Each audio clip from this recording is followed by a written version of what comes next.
Salam alaikum, Zulfillaoun, bonjour. L'été est à nos portes. Nos compatriotes de la diaspora, comme toutes les diasporas du monde, vont vouloir le mettre à profit pour rentrer, passer des vacances avec leur famille, retrouver leurs proches, permettre à leurs enfants de se retremper dans leur société originelle. Mais à l'inverse de toutes les diasporas du monde, celles de notre pays, particulièrement en France, mais aussi en Belgique, en Suisse, au Canada, devront payer le prix fort pour pouvoir aller au pays.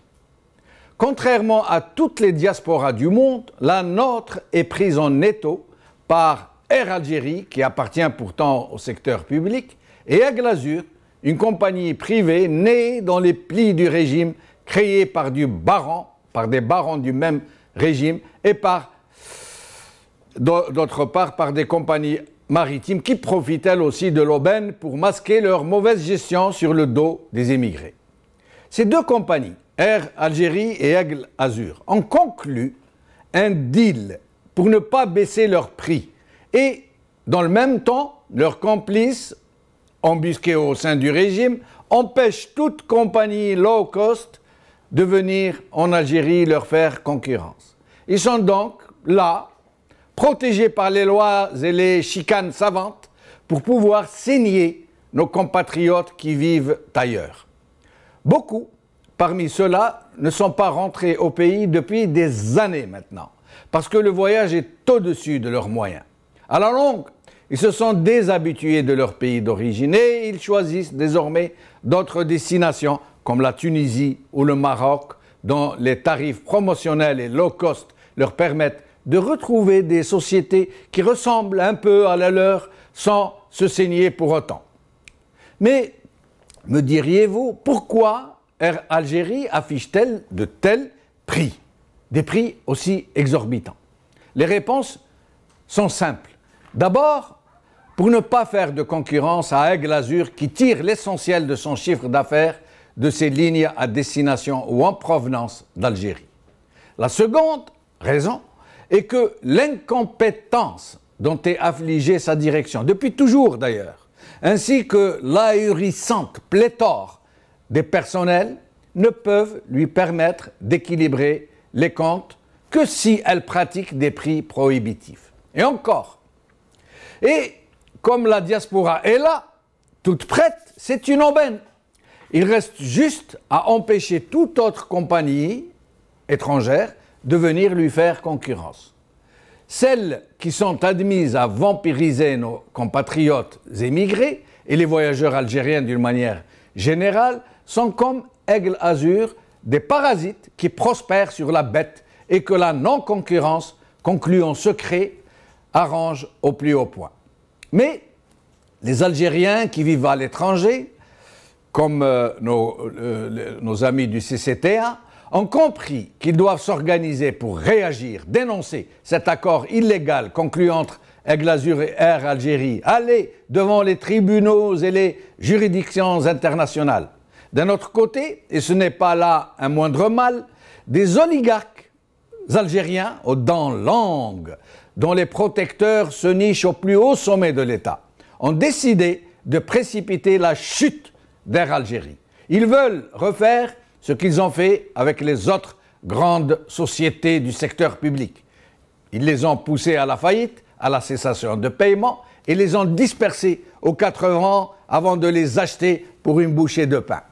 C'est ce qu'ils sont en train de faire, visiblement, vraisemblablement, pour Air Algérie. Ils ont donc déjà tout concocté. On dit même qu'ils se sont mis d'accord sur les parts qui doivent revenir à chacun quand la bête sera coupée en morceaux, pour laisser la place à leur compagnie, qui continuera peut-être de s'appeler Air Algérie. Et c'est ainsi qu'il n'y a pas de jour sans incident hallucinant à Air Algérie, presque aucun vol sans retard, des avions qui percutent des sangliers en pleine piste, d'autres qui sortent de la même piste, des pilotes qui se bagarrent, des vols annulés et une infinité d'incidents et de dysfonctionnements qui auraient provoqué un tollé dans n'importe quel pays, sauf dans le nôtre. Les passagers sont malmenés à un point qu'il est difficile de croire. Le malaise social au sein de l'entreprise est à couper au couteau. Le régionalisme et le népotisme y font fureur.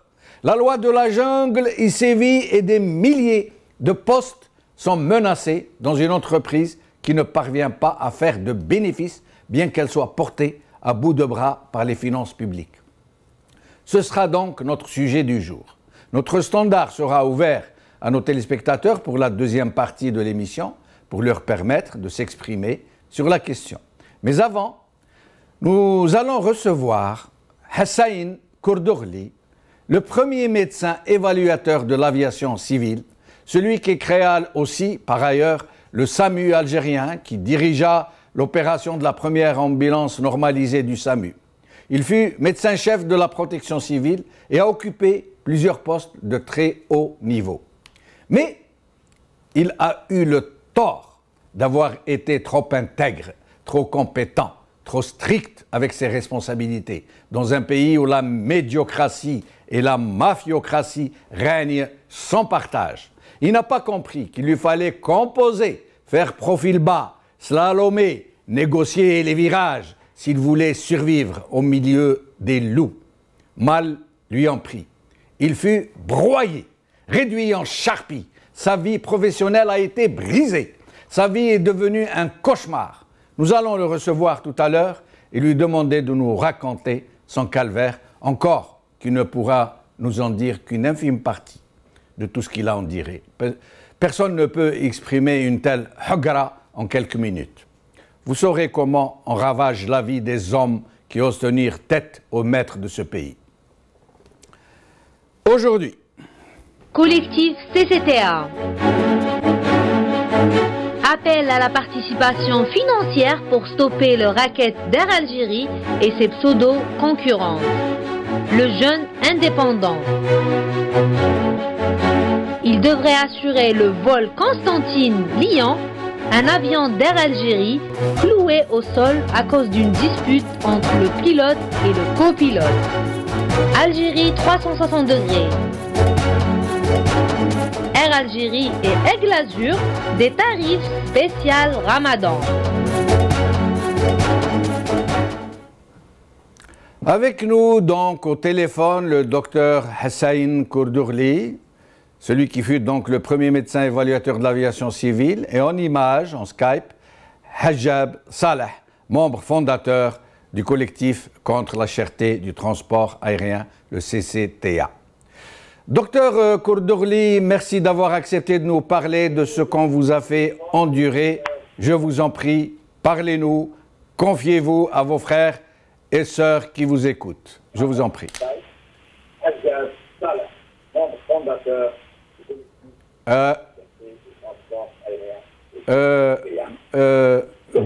Docteur Hussein Kourdourli, je vous demanderai d'éteindre le téléviseur et de nous écouter au téléphone. Parce qu'il y a un retour, on ne vous entend pas.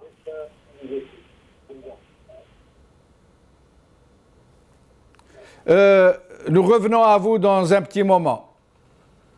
Docteur Hussein Kourdourli? Docteur Kourdourli, est-ce que vous m'entendez? Allô? Docteur Kourdourli, vous m'entendez? Oui. Bonjour docteur, oui, merci d'être avec nous. Donc j'ai un peu présenté ce qu'on vous a fait subir de façon assez lapidaire. Je vous prie donc de nous parler de ce qu'on vous a fait subir.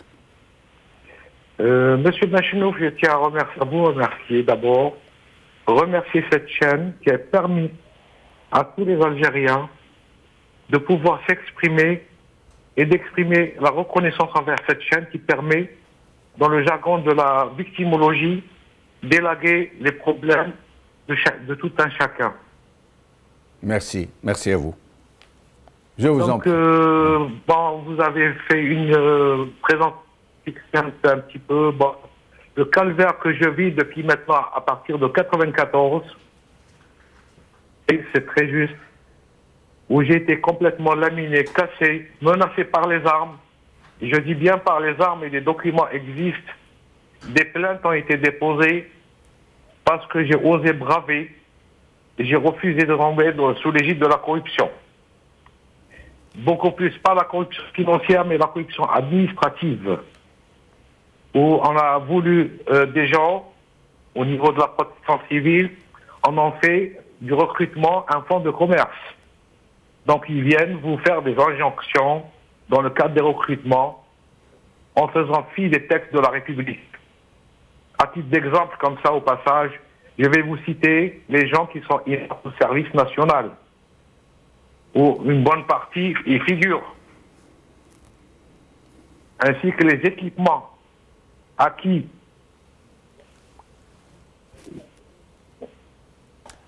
Oui, je vous en prie, docteur, poursuivez. Ainsi que les équipements acquis, les équipements médicaux acquis qui sont obsolètes aux normes. Aux normes. Il y a une grande partie qui j'ai refusé à l'époque dans le cadre d'un marché, que j'ai refusé et pour laquelle j'ai été relevé par les armes. Je dis bien par les armes. Et la personne, je me rappelle toujours de son nom et de son arme Beretta qui m'a pointé, où vous signez et vous êtes toujours à votre poste. J'ai dit non, je préfère ne pas être sous-directeur, mais je préfère être docteur. Et je n'ai pas besoin de poste. Alors, c'est ce qui m'est arrivé de plus grave. Par la suite, tout ce magma de personnel incompétent et inculte se sont érigés en bloc dans le but de m'abattre. J'ai été une première fois révoqué pour 17 mois et il a fallu l'intervention de la justice à l'époque en 97 et de la présidence de la République qui m'a rétabli avec armes et bagages et sur la base des documents. Mais ces gens-là, c'est la progéniture des gens qui ont été licenciés à cause de cette affaire-là, se sont vengés sur mon compte et ils ont repris leur marché dans l'informel en faisant du citoyen algérien une denrée, un poste de travail qui se vend. À l'époque, c'était à 5 000 francs français, ou l'équivalent de 25 000 dinars. Donc, c'est des gens qui ont fait leur beurre, et j'étais devenu gênant. On m'imposait de lever les inaptitudes.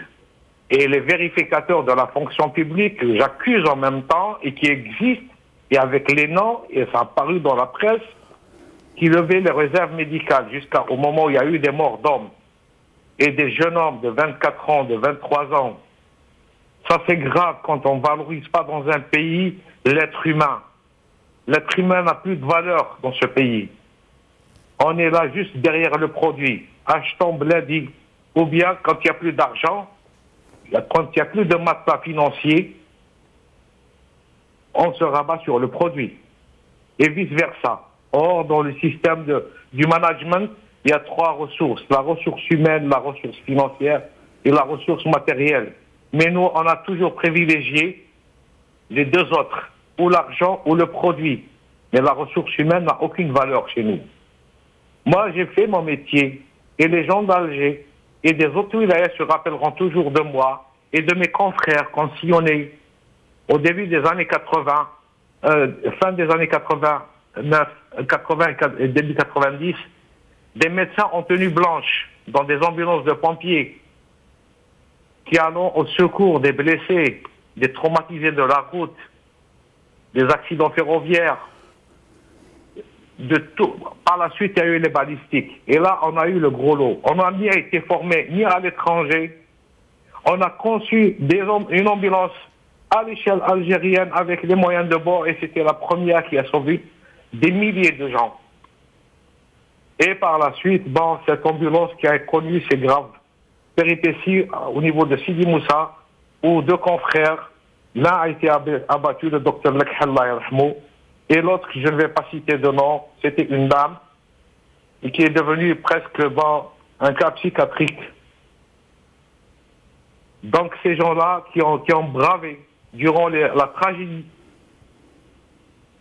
aucune reconnaissance, mieux encore, on m'a privé de mes salaires, on m'a chassé, on m'a intenté, on a tout fait pour que je ne puisse pas exercer mon métier, pour être au secours du premier citoyen. Pourquoi? Parce qu'on a brillé de nos études et de notre labeur.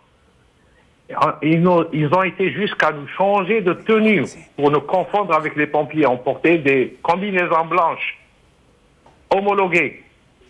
Certains officiers, pour qu'il y ait l'amalgame, pour qu'on ne puisse pas briller, alors que dans tous les pays qui se respectent, où il y a la défense civile ou protection civile, le médecin, c'est marqué médecin rescue sur le dos, avec une parka jaune fluorescente. Le docteur Hassan Kourdourli, je suis obligé de vous interrompre malheureusement. Je vous disais que vous ne pourriez pas tout dire de toutes les façons. Dites-moi, maintenant, de quoi vivez-vous? Vous êtes au chômage. Vous ne travaillez pas, on refuse de vous recruter partout. Vous êtes blacklisté. Aucun rang. Le fameux directeur général qui a signé un faux document, d'ailleurs il est poursuivi pour faux usage de faux sur document officiel de l'État, usurpation dans la qualité de ministre. Il a signé un arrêté, alors que 3 ministres successifs qui sont succédés au ministère de l'Intérieur lui excluent officiellement. Mais de quoi vivez-vous, docteur, maintenant? Est-ce que je suis obligé d'aller au vif? Vous n'avez pas d'emploi maintenant? Oui. Une chose. Oui. Pourquoi mon affaire enrôlée sur le numéro 1917 au tribunal de Bir Moraïs, en date du 9 septembre, n'a jamais vu le jour? Or que le ministre de la Justice de l'époque, il disait pas plus de 6 mois, une affaire en pénal. Voilà, merci. Maintenant, merci, docteur. Si on voit qu'un magistrat, le président qui a siégé au niveau de la cour d'Alger, moi j'ai pas ramené un ministre, un petit magistrat, un petit président ramené un ministre. Où est-ce que moi j'ai trouvé le grand magistrat pour ouvrir mon affaire? Quel est votre appel? Je suis obligé d'écourter parce que l'émission... Oui, mon appel, c'est de me rétablir dans mes droits parce que monsieur le directeur général est en total... Vous parlez du directeur général de la protection civile. Protection civile, parce qu'il a signé pendant 6 ans avec un faux nom. Et pour ce qui est de... Le présidentiel porte le nom de Al-Hadiri Lakhdar. Et pour ce qui est de... signé pendant 6 ans Al-Hadiri Mustafa.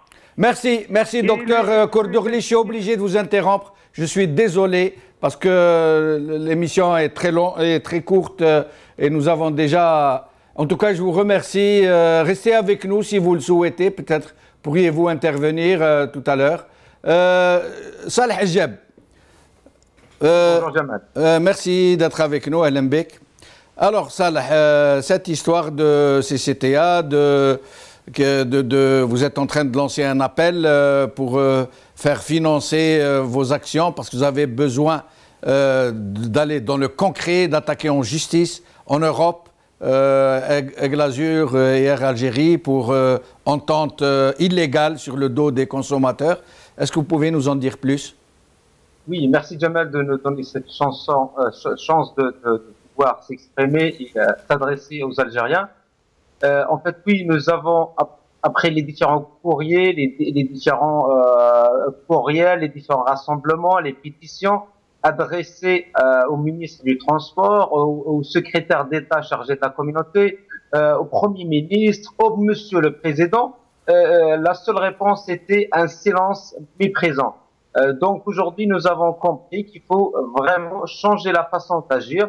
Et la prochaine étape, ça va être la justice. Et c'est pour dénoncer l'entente entre Air Algérie et tous les autres concurrents, soit contraints ou complices.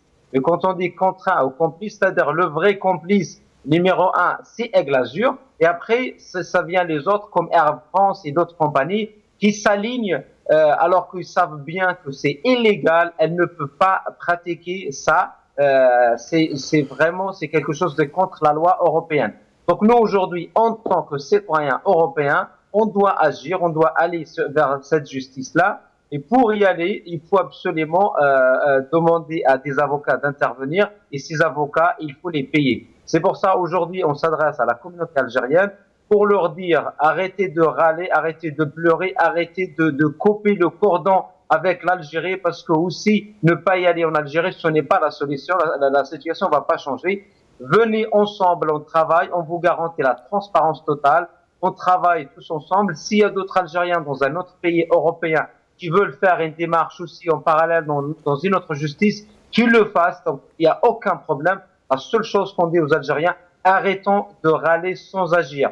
En parallèle à cela, nous avons signé un partenariat avec un cabinet de juristes qui se charge de réclamer les indemnités pour les voyageurs en cas de retard, en cas d'annulation. Et donc, avant, pour faire cette procédure seul, le voyageur va devoir écrire des courriers, envoyer des courriers en recommandé, recevoir des réponses. Donc, ça fait vraiment un travail, un long parcours de combattant. Aujourd'hui, heureusement, il y a des cabinets de juristes qui font ça. Normalement, le cabinet, il touche 25%, il donne aux clients 75%. Nous avons négocié 77% pour les Algériens. Donc, en passant par notre blog, ils vont avoir 2% de plus par rapport à d'autres sites. Donc, la seule chose qu'ils doivent faire, à chaque fois il y a un retard, ils passent sur le site, ils donnent les informations.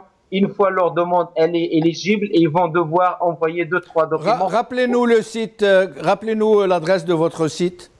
Notre site, c'est ccta.overblog.com. Donc, quand on arrive là-bas, on a un premier onglet qui est réclamer vos indemnités. Donc, c'est vraiment, on arrive, on va donner le nom de la compagnie, le numéro du vol et la date, et on va envoyer, déposer gratuitement, et après, ça va nous rediriger vers le site de ce cabinet, c'est Air Indemnité, et là-bas, ils vont saisir sur 3 écrans les différentes informations demandées. Donc, vraiment, c'est très important. Je peux leur dire qu'ils peuvent vraiment, si le retard dépasse 3 heures, ils peuvent vraiment récupérer la somme totale, je dis bien la somme totale qui a été déboursée pour acheter le billet, et donc ils vont finir par voyager gratuitement vers l'Algérie. Avec un peu de galère, pourquoi pas ne pas récupérer toute la somme d'argent. Donc c'est vraiment très important de passer à l'action, parce que si on fait pas ça, les autorités algériennes ne vont pas changer. Vous avez parlé, Jamal, tout à l'heure de Air Algérie. Air Algérie, ils sont en train de la saccager pour préparer l'apparition des compagnies pour Monsieur Haddad, Monsieur Arabrab, Monsieur Tahkout. D'ailleurs, il y a même dans les coulisses, il y a même des gens qui parlent que le dossier de Haddad a été déjà déposé et déjà accepté. Et pour dire aux Algériens, les demandes des compagnies privées sont validées par Monsieur le Président en personne. Et c'est une clause qu'il a rajoutée pour pouvoir maîtriser ce marché-là. Il y a un point que j'aimerais bien aborder expliquer aux Algériens. Il y a certains Algériens qui parlent de boycott. J'aimerais bien leur expliquer que le boycott ne fonctionne pas dans un marché comme l'algérien, le marché algérien qui est bridé. Pourquoi bridé? Parce qu'aujourd'hui, 90% de lignes aériennes sont partagées entre Air Algérie et Aigle Azur. Je répète, 90%. Je rajoute un autre chiffre. Les Algériens qui se rendent chaque année en Algérie, ça dépasse pas 30-40% des Algériens établis à l'étranger. Je rajoute encore un élément. Air Algérie, elle survit des subventions de l'État. C'est-à-dire aujourd'hui, il y a plein d'avions qui font des allers-retours quasi vides et la compagnie continue d'exister. D'ailleurs, je demande à tous les Algériens d'aller sur le site internet de Air Algérie. Ils ne vont pas trouver les bilans financiers depuis 2009. Et ça, c'est encore une deuxième preuve qui explique que cette compagnie, ce n'est pas une compagnie commerciale. Salah Hijab, pour ce qui est des compagnies de navigation maritime, est-ce que c'est le même cas? Est-ce que c'est la même alliance de copains-coquins? Le transport maritime, c'est encore pire, parce que le transport maritime, il n'y a que la compagnie algérienne nationale, qui s'appelle Nationale, Algérie Ferry, qui a la grosse part du marché, et elle a un petit pseudo-concurrent qui est SNCM, qui est obligé de s'aligner sur le tarif et qui est obligé de prendre que 2-3 rotations par semaine. Donc, il y a plein de compagnies, GNV, il y a plein de compagnies qui peuvent aller en Tunisie, peuvent aller au Maroc, mais jamais en Algérie. Pourquoi? Pour laisser le monopole à cette compagnie. Je rajoute un petit détail. Le transport de la marchandise maritime, il est libre à la concurrence. Pourquoi? Parce que ça profite à toute la mafia, tous les généraux qui font le commerce international, qui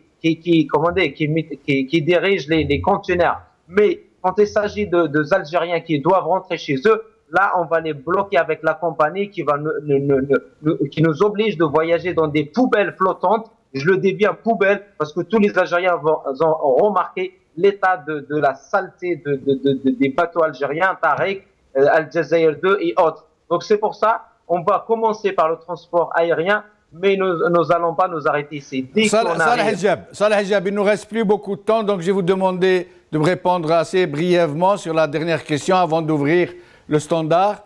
Qu'en est-il des 14 promesses du président Bouteflika pour régler ces problèmes?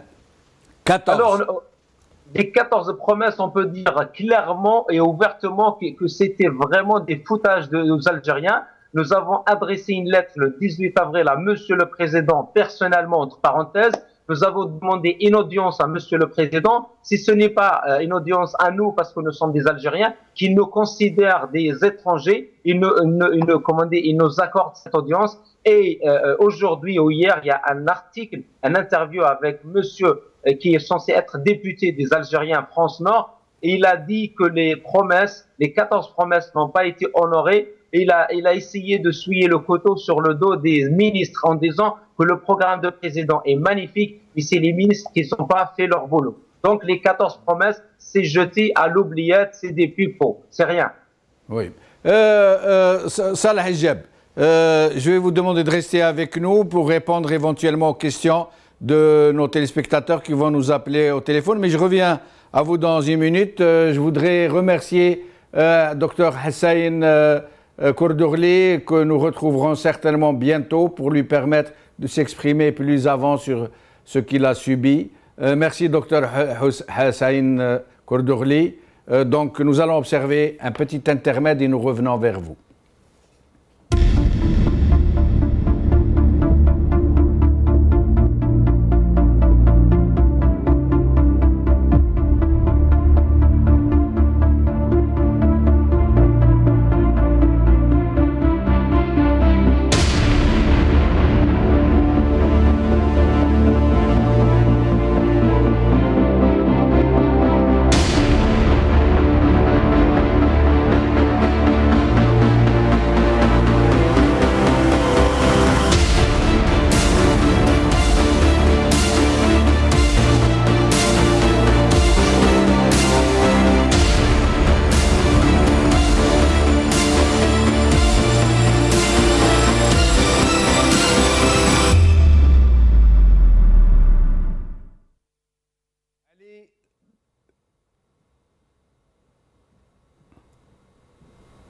Avec nous, Ali d'Alger. Alan, Ali. اهلا سي بشنوف. اهلا بك سي علي. بارك الله فيك جمال. يبارك فيك. Monsieur Bechenouf, ça fait mal au cœur d'entendre ce jeune docteur grisé, humilié et offensé pour son franc-parler, et surtout qu'il a été victime de certains Algériens qui ont brisé sa vie. Ouais. Je cite parmi ces arrivistes un certain Boukataya du parti FNM qui a déclaré « Saïdani partira quand les Palestiniens seront indépendants. Les Palestiniens apprécieront. » Merci et à bientôt, M. Bechenouf. Merci, c'est Ali. À bientôt, j'espère. Salah Hijab. Le CCTA, votre collectif contre la cherté des transports aériens, a fait un travail remarquable. Il a interpellé des ministres, il a suscité des dizaines d'articles de presse, et il a soumis le Parlement algérien à de vraies questions. Mais au-delà de votre dynamisme, que je salue, vous pensez que maintenant qu'il est question de sous, d'argent, les Algériens vont suivre, ils vont apporter leurs cotisations pour vous permettre de passer au palier supérieur?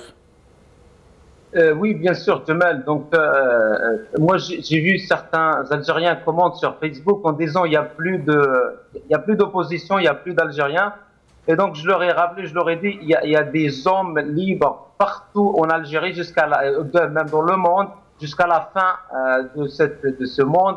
Et oui, donc, il y a des gens qui vont travailler. Et il faut juste pouvoir aller les toucher, les convaincre, parce qu'il y a un problème de confiance. Oui. Il y a même des gens libres et intègres qui sont dans les institutions de l'État, même si on dit que le système, le pouvoir est déficitaire, mais sincèrement, nous croyons vraiment qu'il y a toujours des gens libres qui veulent des gens efficaces en face pour pouvoir avancer avec eux. Merci. Belkacem de France. Bonjour, M. Jabal. Bonjour, c'est Belkacem. Azul Flaoul. Azul. Moi, j'ai beaucoup de choses à vous dire parce que j'écoute vos émissions et tout. Vraiment, c'est admirable. Et puis, je passe le bonjour à toute l'équipe. Oui, merci beaucoup. Je vois votre émission et tout, mais on en est toujours au même point. Il faut, M. Bouchouf. Ah oui. Il y a eu un rassemblement il y a quelque temps au niveau de Paris concernant les Algériens qui se rassemblent. Oui. Mais le problème, c'est qu'on est ici, on n'a pas de lieu pour se rassembler, pour discuter, pour que les gens comprennent. Et pour que demain, s'il faut manifester, s'il faut bouger, comme là, la CCT, ce qu'elle propose et tout, c'est bien. Mais normalement, il faut que le peuple il faut que les Algériens de France, d'Angleterre, de un peu partout, qu'il y ait des lieux où qu'on puisse se rencontrer, qu'on puisse se discuter et qu'on combatte Très bien, très bien. Même pas ce régime. Très bien, je suis obligé de vous interrompre parce que Andena Abdelrahman de Lille, je demanderai aux téléspectateurs d'être assez brefs pour pouvoir permettre à tout le monde de s'exprimer, un maximum de gens. Nabil de Biskra. Allô. Allô, Nabil de Biskra, tfaddal. Oui. Bonsoir, monsieur Benchenour. Bonsoir, c'est Nabil. Je ne sais pas si je pourrais m'étaler sur un autre sujet, puisque vous parlez du transport et de la cherté du transport et des magouilles de l'Algérie, bien sûr, parce que dans toute cette Algérie, qui est pleine de magouilleurs, et qui font ce qu'ils veulent, parce que c'est leur propriété privée, oui. À leur avis. Oui. Ils croient que l'Algérie leur appartient, ils font ce qu'ils veulent. Mais moi, j'ai un autre document plus important que ça encore.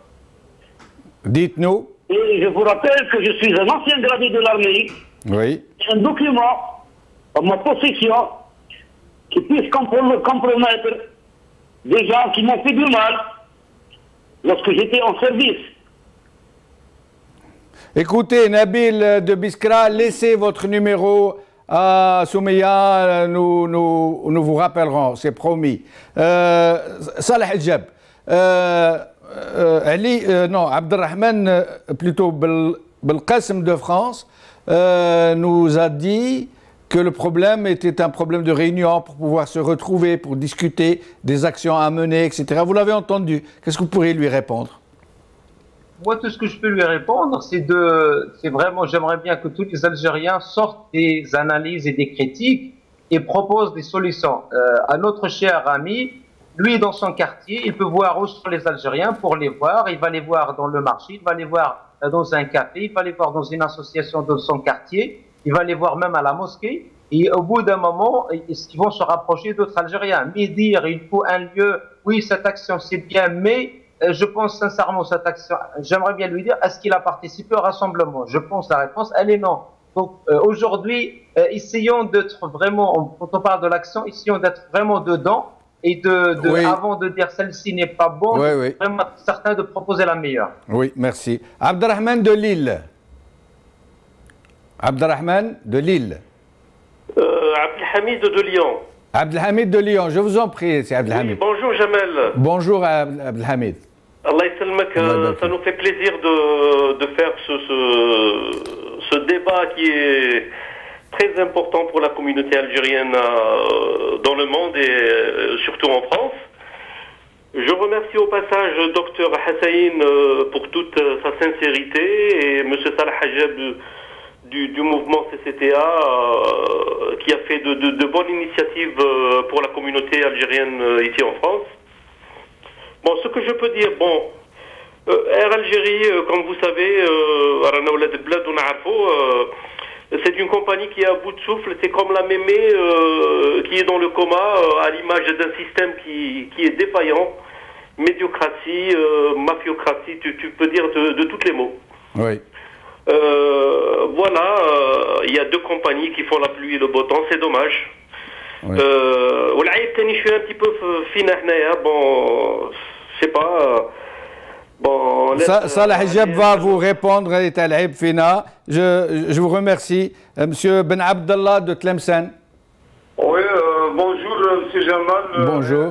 Je passe le bonjour, le والله يا جمال انا pour être franc انا jamais fait l'avion رحت en 88 رحت la France رحت par bateau au Marseille mais la question que je veux poser d'ailleurs je le pose à moi-même علاش les immigrés je parle surtout عليهم صدق علاه ما يفوش الجيري علاه اخويا ما يجيش فاكونس انا بالنسبه لي انا Je vais laisser Salah Hijab vous répondre. Je vous remercie, c'est Ibn Abdallah de Tlemcen. Salah Hijab. Oui, sa question c'était pourquoi les gens ne boycottent pas l'Algérie, c'est ça? Pourquoi ils ne boycottent pas? Pourquoi les Ménéfouches carrément? Pourquoi ils viennent en Algérie à la limite? Sinon pas le choix, c'est ce que j'ai cru comprendre du moins. Puisqu'il n'y a pas d'autres compagnies en fait, et les autres compagnies qui sont présentes sont alignées sur Air Algérie. Donc il a Bachineifou, ça veut dire autant ne pas partir en Algérie, quoi. Non, ne pas partir, sincèrement, nous, on tient à aller dans notre pays, l'Algérie. Si nos racines là-bas, l'Algérie, ne pas y aller, sincèrement, c'est vraiment aider le pouvoir de nous éloigner. Donc, on va dire au pouvoir, bravo, tu as réussi. Aujourd'hui, nous, on doit y aller, mais la seule chose, on doit aller d'une façon intelligente. Je donne un exemple. Par exemple, les gens de France Nord doivent, par exemple, aller à Jetfly, dans l'aéroport en Belgique. Les gens, par exemple, qui habitent dans l'Est algérien peuvent aller par la Tunisie prendre la navette. Nous sommes en train de négocier des vols combinés, c'est-à-dire TGV vol au vol navette. Tout ça, c'est des formes de contourner le système Air Algérie, c'est-à-dire Air Algérie et ses complices, et pour vraiment les forcer, pour garder notre argent. Mais j'informe nos chers amis qu'il y a des aéroports qui sont desservis uniquement par Air Algérie. Ici, il y a un choix, c'est Aigle Azur. C'est-à-dire, arrêtons de mettre aussi toujours le problème sur les Algériens, parce que Beskra, Betna, il n'y a que Air Algérie, je pense, ou avec Aigle Azur, mais pas les autres compagnies. Oui, merci. Nasser Din de Bjaya. Allô, مساء الخير. مساء الخير نصر الدين. واش راك جمال؟ لاباس يبارك فيك عايش. Ça va. Alhamdoulilah. Alhamdoulilah. Je voudrais juste évoquer le souvenir تاع l'attentat تاع l'aéroport في الجزائر. Oui, oui. Je voudrais juste savoir qui est derrière. Et je crois que ce n'est pas le sujet, mais ce qu'on peut faire, c'est trahmou à toutes les victimes. Quand même une liaison par rapport à ça et ne pas oublier les antécédents, ce qui s'est passé. Il y a des dossiers, et moi j'ai vu personnellement un dossier consistant sur le site Algeria Watch qui traite de cette question. Vous pourrez le consulter, mais ce n'est pas le sujet d'aujourd'hui. J'ai des séquelles là. Moi, quand ça parle aéroport, Air Algérie et tout ce qui s'ensuit, moi, mes souvenirs vont droit vers ceux qui ont été massacrés là-bas. Je comprends. Et voilà, qu'on en parle, j'aurais aimé. Nous essaierons d'en faire le sujet d'une prochaine émission. Inch'Allah, je vous remercie, Nasser Din. Salah Hijab. Je vais vous poser une question que se posent beaucoup de gens qui sont en train de vous écouter. Vous savez, quand il est question d'argent, les gens aiment que ce soit la transparence. Quelles sont les garanties que vous allez donner aux gens que l'argent qu'ils vont vous verser pour que vous puissiez prendre en charge les événements à venir, ça veut dire la désignation d'avocats, de collectifs, etc.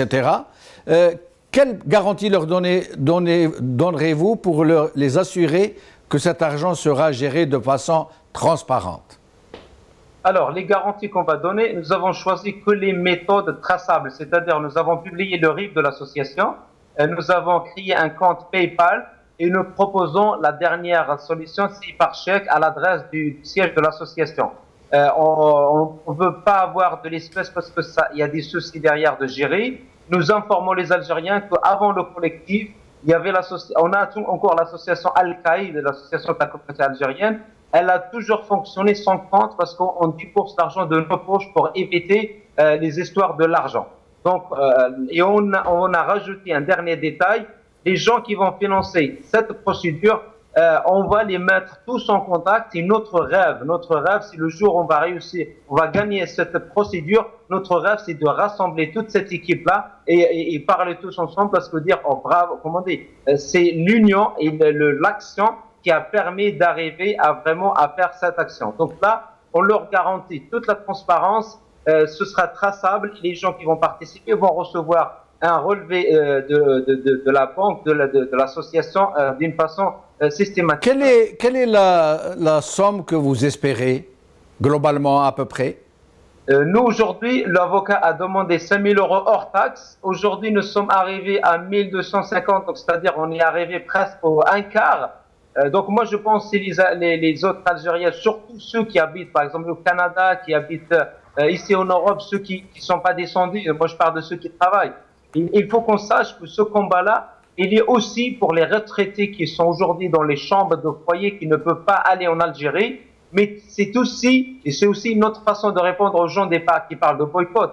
Le combat pour le transport aérien et aussi pour nos confrères de l'Algérie, parce qu'aujourd'hui le billet d'avion Alger-Tamarast, il dépasse 30 000 dinars, c'est-à-dire nos confrères de Tamarast rêvent de voir la capitale de leur pays, et les Algériens qui habitent dans le nord vont facilement vers la Tunisie, mais qui ne connaissent pas du tout ni Timimon, ni Hogar, ni autres. Nous, aujourd'hui, on aimerait bien faire tomber ce mur de cherté à l'intérieur comme à l'extérieur pour qu'on puisse faire des allers-retours d'une façon libre, voyager comme tous les êtres humains de cette terre.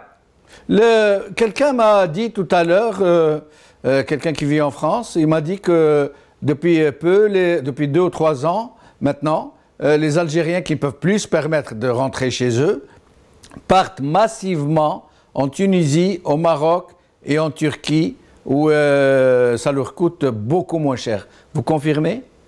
Oui, je confirme. Le prix du billet aller-retour vers l'Algérie, il peut être le prix d'un 6 jours. Je dis bien un 6 jours. De 7 jours, un aller-retour complet avec petit déjeuner, pension, demi-pension vers la Tunisie, dans les hôtels 2-3 étoiles de la Tunisie. Oui, effectivement, mais je vais leur dire, est-ce qu'ils vont retrouver leur maman, leurs copains, leurs frères, leurs amis en Tunisie? Nous, on préconise d'aller de temps en temps ailleurs, oui, on ne dit pas le contraire.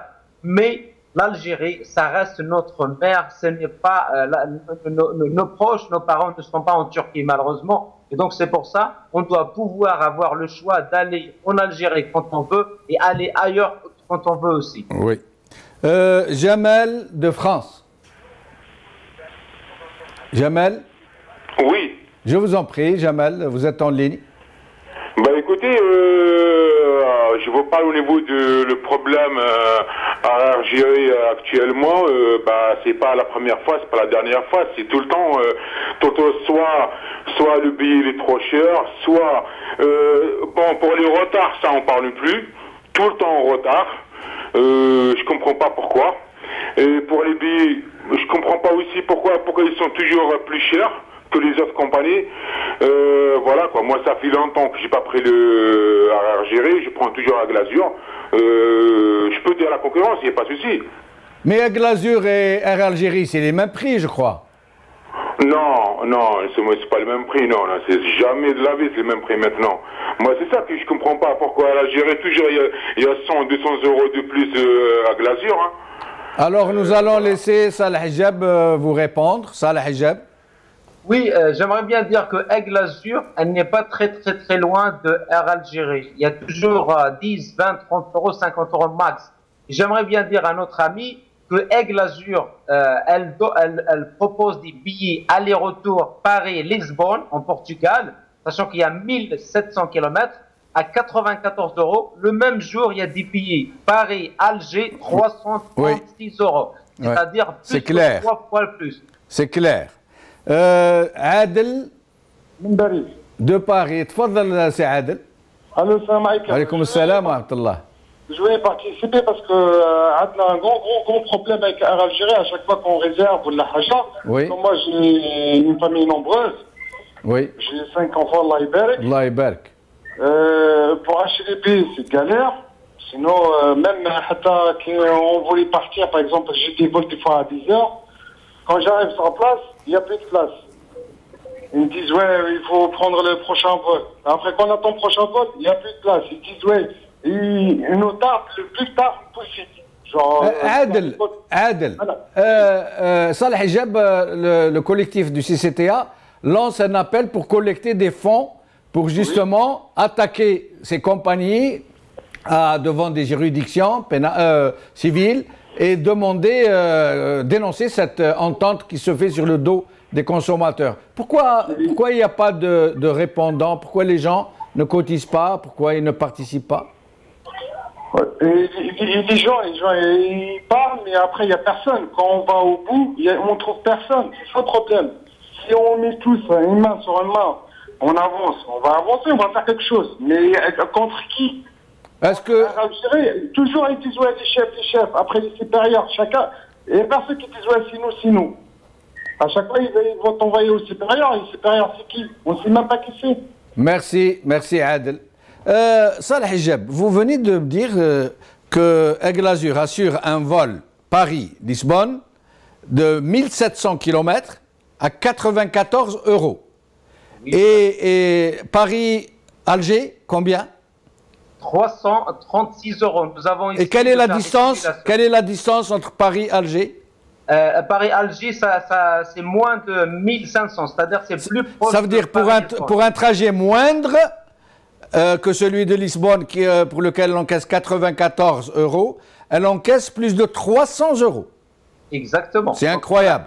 Restez avec nous, Saleh Hijab. Mana Yassine, Abou Yassine, من فرنسا. السلام عليكم أخي جمال. وعليكم السلام ورحمة الله. أهلا بك أبو ياسين.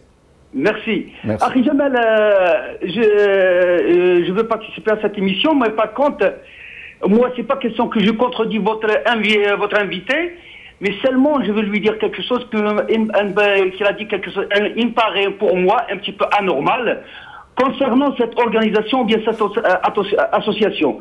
Il y avait avant moi, il y avait quelqu'un qui a dit la même chose. Il a dit que si cette association elle est là, comment nous on s'organise? Il nous faut par exemple, je ne sais pas, il faut un lieu, on se voit, on se discute. Il va vous répondre, Saleh Hijab va vous répondre. Nous allons passer un dernier appel. Je demanderai d'être assez bref pour permettre à Saleh Hijab de répondre avant de conclure. Farid de Londres. نعم مساء الخير. مساء الخير سي فريد. جمال. اهلا بك سي فريد. اهلا بك. انا نهضر على صفه البابور. نعم. احنا هنا في لندن يقفلوا لنا لاجونس انجليز يقفلوا لنا ما نجموش نحكموا ليبيي على طريق البابور نتاع الجزائر. يلزمنا نتليفونيو لمارساي وفي دي ريزرفاسيون ونسلكوا لو بيي بروميير كلاس افيك لا كابين. كي نوصلوا لهين يعطونا نوصلوا نخلصوا لا كابين بروميير كلاس افيك لا فامي. كي نهزوا البيي ما نشوفوش نحطوه في دون لا مان. كي نطلعوا دون الباطو في الريسبسيون واش يعطونا؟ يقولوا لنا vous avez un cabine, vous n'avez pas de cabine, vous avez une cabine de deuxième classe, séparée avec la famille. Vous payez de première classe et vous êtes déclassé. Merci, merci Sifarid. Nous allons prendre un dernier appel. Haddad de France. Haddad, c'est Haddad. Oui, allô. Je vous en prie, en moins d'une demi-minute, s'il vous plaît. 2 minutes? Une demi-minute. Je suis désolé. Je vous attends. Je vous en prie, allez-y, je vous en prie. Ben, je veux parler pour l'Air Algérie, là. Oui. J'habite en France, moi. Ça fait 40 ans que je suis en France. Oui. Mais je parle pour le prix, le sabotage des Wasséouna. Oui. Il y a beaucoup de sabotage vers l'Algérie. Oui. Merci. Merci, c'est Haddad. Saleh Hijab, il nous reste plus de temps. Moins d'une minute, s'il vous plaît, pour conclure, pour répondre à ces gens qui viennent de nous dire, comme celui qui paye une première classe et qui se retrouve déclassé d'office. Ben, ça, c'est vraiment dans le type d'action qu'on demande aux Algériens de réclamer leurs droits. Notre ami qui dit qui a réservé à la fin il trouve pas sa place, on appelle ça du surbooking. Ça, s'il vient sur le site et dépose sa demande, ça va être remboursé avec Algérie de départ de l'étranger. De l'Algérie, non, pas encore. Pour notre amie, c'est malheureusement le monopole d'Algérie Ferry et cette année, elle n'a plus le droit de donner, elle a coupé les réservations par les autres agences, elle a gardé le monopole de réservation, sachant qu'elle ne peut pas les assurer. Algérie Ferry, ce sera un deuxième sujet qu'on va travailler quand on aura des Algériens. Pour notre ami qui parle des lieux de rassemblement, c'est vrai que nous avons lancé les statuts de l'association il n'y a pas longtemps. Il faut venir sur notre site, s'inscrire par mail, on aura des réunions publiques. Venez nous voir, contactez-nous, il y a nos coordonnées sur le site. On peut même faire des petites réunions de petits groupes et on va se voir face à face. Mais derrière, on ne peut pas faire plus que ça. Merci Salah Hijab. Merci à Hassain Kordoghli. Cette émission est maintenant terminée. Salam alaikum, qawala khair. Salama.